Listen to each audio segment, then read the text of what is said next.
A pleasant day to all. Today we are going to start with an important topic. We have already read about the universal law of gravitation.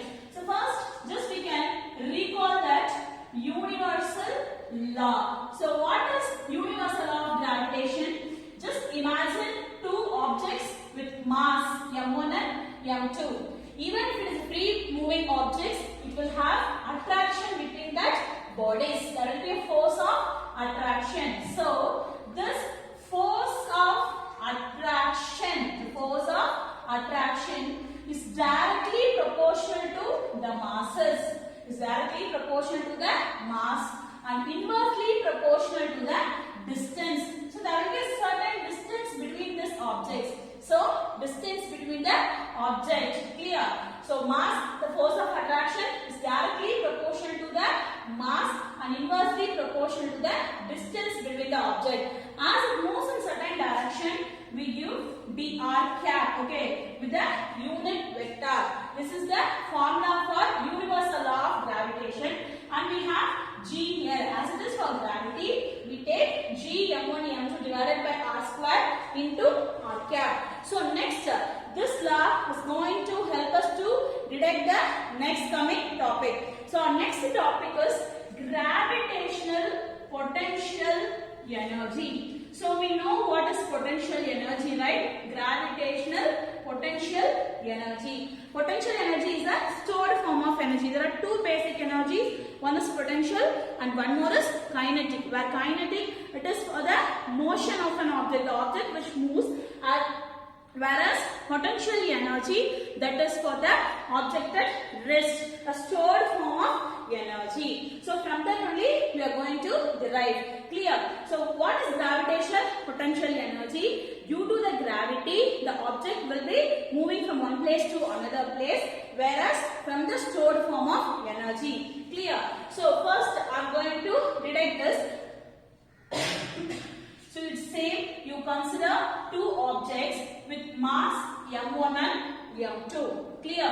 So from this side, from the left hand side and from the right hand side, a force will be applied. First we can consider from this side. Like you people are giving some force as this object is moved to a certain extent. So now the object is here. The same m2 is here. Okay. So it has moved. The total distance between this m1 and m2 I have considered as r dash. Okay. And whereas it moves from this place to this place. So this I have considered as r.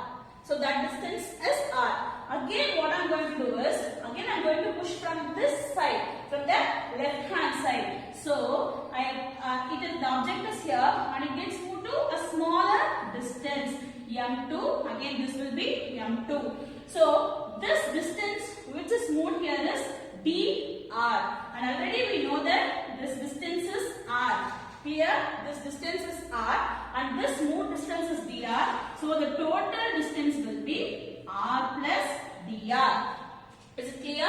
So this is the part which I have moved. From this side I have moved, and now like you have moved, and now I have moved again. I have given an opposite force, okay, the reaction force. So again the object moved from this position to this position.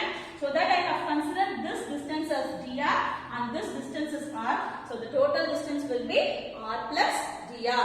So now from this we are going to take the values from universal law of gravitation. We know that F is equal to g m1 m2 divided by r square into dr as the distance, and we have already r cap. This dr is for the direction. We can take this in vector notation. Why we are taking it vector notation? We know vector has both magnitude and direction in it. So it gives you the direction automatically. Even if it is a scalar quantity, it will have a magnitude.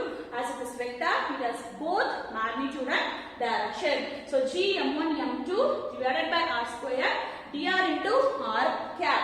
And one more thing, here we have to take in minus. I forgot to say that. Here we have to take it in minus. The reason is it comes to the opposite direction. So automatically we will go with the negative value. And here the negative value is not being considered. The reason is we have taken the modulus for this value. value. So automatically the negative value get neglected here. Okay. And next step where this dr is equal to r cap into dr. Okay. dr vector is equal to r cap into dr. So what we are going to do?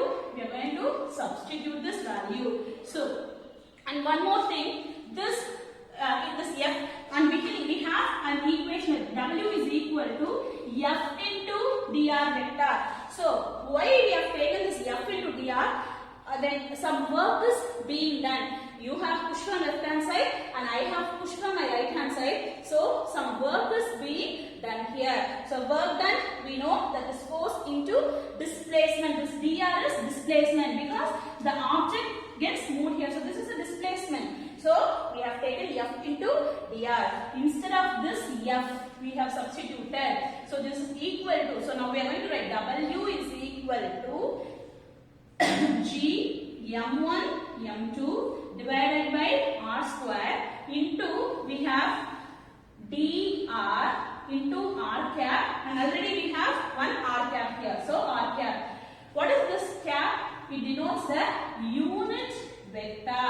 It denotes unit vector, where the value for unit vector is 1. So it is 1 into 1. So we don't need to write again this. We have read about this orthogonal vector, unit vector already. So the value for unit vector is 1. So dr into 1 is 1. So what we have now? G m1 m2 divided by r square into dr.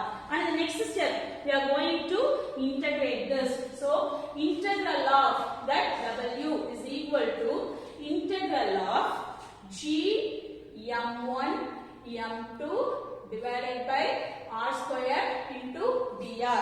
So we can take this value, this constant outside of the integration. So g m1 m2 integral of dr divided by r square. And we need the limits. Whenever we integrate certain values, we need the limits. So what's the limit here? See, first I have r dash. Again I have reduced that to r. So the overall integration value here is r dash to r. Clear? And here what I can do is, this dr by r square, as this r square is in division, when I bring it here, that will be multiplication. This plus 2 will become minus 2. So r power minus 2. We know the formula that x power 1, x power n is equal to x power n plus 1 divided by n plus 1. So this n is r. So substitute that value, you will be getting minus 2 plus 1. So x power minus 2 plus 1 divided by minus 2 plus 1. Automatically you will be having a value of r power minus 1. Clear?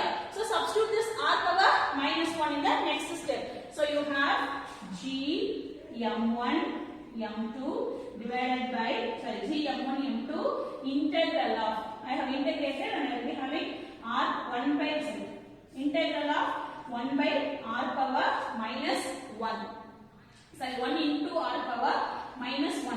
Again what I can do, I can bring this r power minus 1 down. So g, and I have the values, limits of r dash to r. So g m1 m2 into, we can integrate this r power minus 1, when I bring it down, automatically it will be 1 by r power 1. So 1 by r, okay, I'm going to apply the limits here. So 1 by r minus of, already have a minus, so minus 1 by r dash.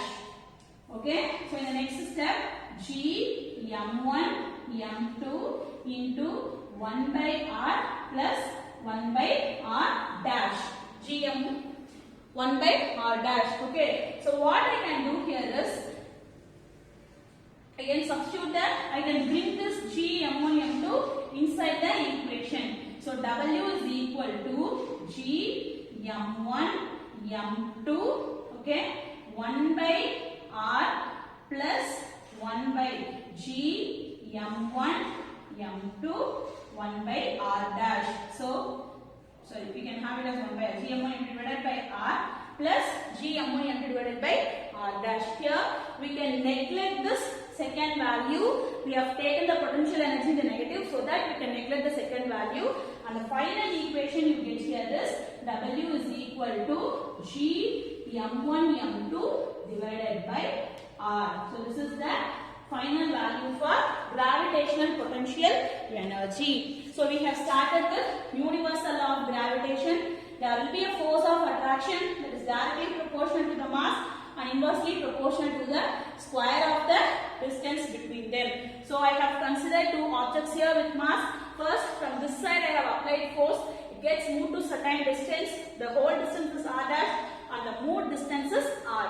And in the second case, again I am pushing from the opposite side. So it takes a little move from that I have denoted here with dr. So now based on this, certain work is done. The work done is equal to force into displacement. So the displacement is taken here as dr. I have considered that as dr.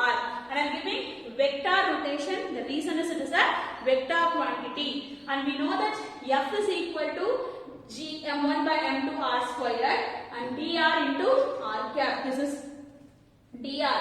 So we can have this dr into r cap, and instead of this, okay, you substitute dr, where dr is equal to r cap into dr vector. So substitute these values, you will be having the integration format, and finally when you integrate the value, you will be getting W is equal to G m1 m2 divided by r. So this is the final value for gravitational potential energy. Thank you.